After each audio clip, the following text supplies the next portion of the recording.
Just put aluminum foil on your fridge door and you'll never have this problem again. Is that right, guys?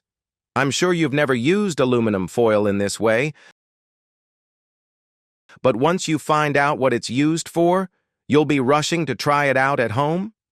The tip is very simple and practical. First, take a roll of aluminum foil and cut off a piece the size you need for your door. Something like this size is fine.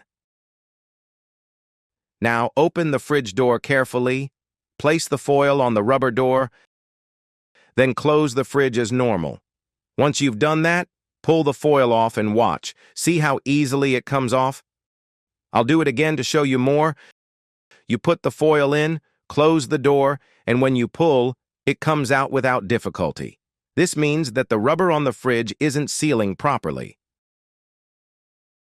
The main function of this rubber is to ensure the seal, keeping the internal temperature of the fridge stable. However, with the passage of time and constant use, the rubber can dry out or deform, losing its effectiveness. When this happens, food begins to spoil more quickly, as the fridge is unable to maintain the right temperature. What's more, you'll end up using more electricity as the motor will have to work harder to compensate for the faulty seal.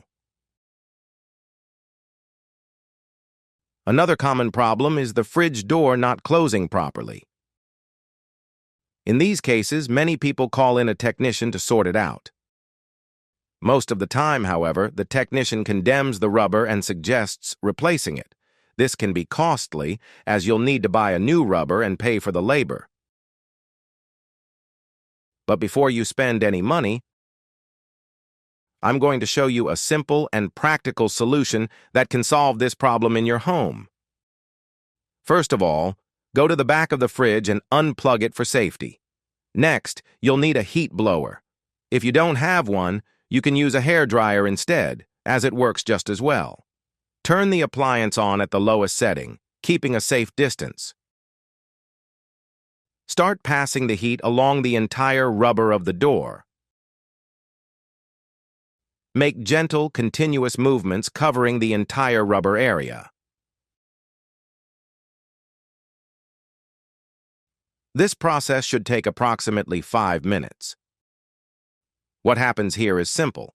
The heat helps to soften the rubber, eliminating dryness and correcting possible deformations. It will then seal properly again. Once the process is complete, it's time to test. Take a piece of aluminum foil again, or, if you prefer, use toilet paper or paper towels, as they are more sensitive and fragile. Place the paper between the door and the rubber, close the fridge, and try to pull. Now observe the result. The paper may even tear due to the pressure of the seal. This shows that the rubber is working properly again. So that's it, folks. Do the test at home. If you notice that the paper comes off easily, follow this step by step using a hairdryer or thermal blower. I'm sure this tip will solve the problem and save you a lot of money.